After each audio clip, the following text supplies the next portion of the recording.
Hello everyone, it's Lindsay, and today I'm bringing you another process video using the Peace and Presence Faith Art Box. This is the September kit from Creative Retreat Kits, and the devotional was written by Andrea Lucado. I do have a memory decks process video that I did for this kit, so I'll link that down below for you guys so you can check that out. Today I'm going to be playing in my Bible. I am back in the rose gold illustrating Bible just because I'm trying to fill in some spaces in here, and this page happened to be blank. I'm going to be journaling John 14:27. It says, "Peace I leave with you, my peace I give you. I do not give to you as the world gives. Do not let your hearts be troubled, and do not be afraid." This verse was really standing out to me and is one that I'm kind of holding on to right now. So I wanted to just play and do what's relaxing and fun for me. So I pulled out some watercolors. I haven't really done very many watercolor videos recently. So what I have here is a mixture of some of the are they American Crafts watercolors? Oh my gosh, I cannot remember the names of these ones. They will be all linked down below. And then this row down here is mostly like Daniel Smith Primatech, and then some handmade watercolors from Etsy. So this is a tin that I put together. I have a video showing how I did this. I will link that down below. It's a much older video kind of showing how I put these together. But these are the paints I'm going to be using. And the reason I'm choosing these ones, the only reason really, is the colors, because I'm not really going to have to mix many colors. The colors that I have in here already kind of coordinate with the colors in the kit, and that's why I'm reaching for these over, one of the others that you've seen on my channel before. So off camera, I did go ahead and prep this page with some Daniel Smith transparent watercolor ground. I do have a video all about this. I will link that down below for you guys so you can check that out. I typically apply a very thin, or like 2 or 3 very thin layers of this. Today I went kind of crazy and I went in with a big brush and applied it with a brush 2 layers, so it's very, very thick. There's going to be lots of texture. I'm okay with that.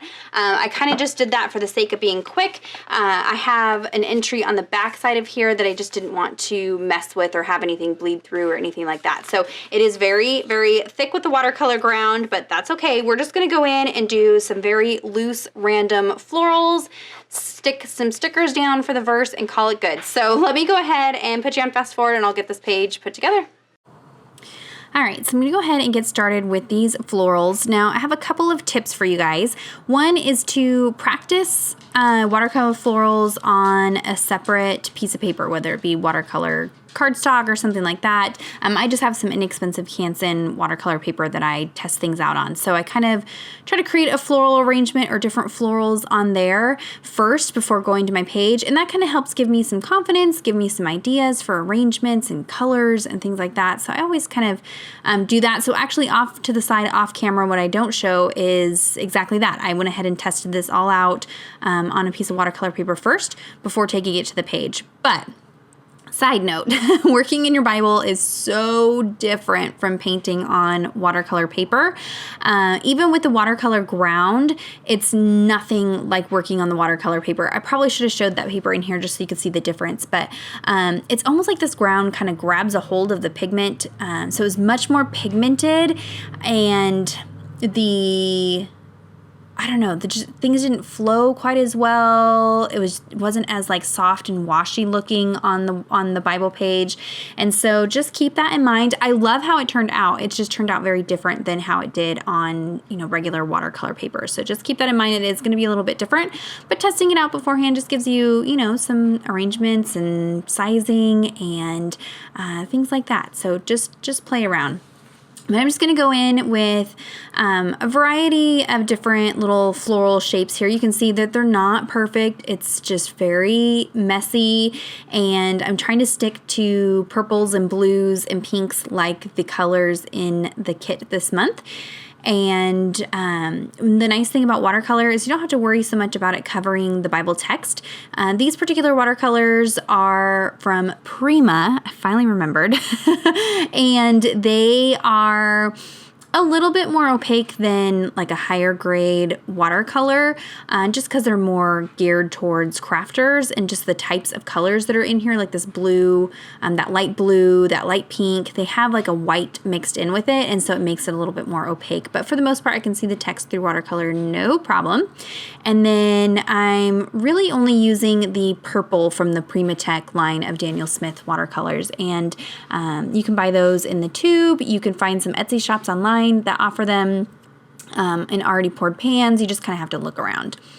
So once I've dried that, I'm going to go ahead and add some black watercolor splatters. I don't have a black in this particular watercolor set that I was using, so I pulled out another one for black and made sure that was good and dry. Now we're going to work on the stickers. So what you can't hardly see is that I do have a piece of plastic laying down there, and I'm going to stick all my stickers on that piece of plastic first, just to kind of figure out how I want the arrangement and that kind of thing. And then what you're going to see here in a second when I get it all spelled out, it's going to say, my piece I give you, do not let your hearts be afraid, I believe is what I end up putting down there. But what I've got it on this plastic, and then I can move that plastic around and decide where I want to stick these down onto the Bible page. So you'll see here I can kind of test things out where I want it. You can see I've used the exact same colors as what these stickers are, so I'm kind of trying to decide, you know, wherever I put them may get lost in those florals. I think that you could recreate this page, and it would be really beautiful if you used blacks and different tones of grays for the florals, and then had your stickers kind of pop off of that. I think that would be really, really pretty as well. So I kind of decided on this bottom right hand corner, right smack dab in my floral arrangement here, and I'm just going to use a T-square ruler where I've cut off the end of it so it'll fit in my illustrating Bible. I'm going to use that just to make sure that everything is lined up. And I know you can't read all of this, it kind of gets lost in those florals, but don't worry, we're gonna fix that here in a second. So I got everything stuck down, and I pulled out my Uniball Signo white gel pen. This is usually my go-to for a white pen, and I'm just outlining my stickers, but for some reason it's just not playing nice over the watercolor ground. Watercolor ground is similar to gesso, so just like gesso eats up your pens, watercolor ground does the same thing. So that's why I wanted to stick with stickers rather than pens and things like that. So what I ended up pulling out was some Dr. P.H. Martin's Bleed Proof White. This is a super opaque white paint, basically. Mine, for some reason, is super, super thick and goopy, more so than I think it's supposed to be. And then I'm also using a glass dip pen. I know, I don't think I've ever shown this on a video before, but I've had this in my stash for months and months and months, kind of playing with it. But basically, it's a glass pen, and at the end of it, rather than holding ink, it's kind of got like a spiral detail, and that's what holds on to the ink on the outside of the pen. It's like a traditional old-fashioned, like a quill pen or something like that. It kind of writes in the same way. So you dip it into the ink or the paint or the watercolor, whatever you're going to write with, let it kind of draw up into the spiral, and then you can write with it. But you can see I'm having to go back and dip it quite frequently. You have to do the same thing if you were writing with, you know, something a little bit thinner, but because this is so thick, I'm having to go through and dip it several times, but I'm using that to outline the stickers and the letters, and so it is a little bit goopy, a little bit messy.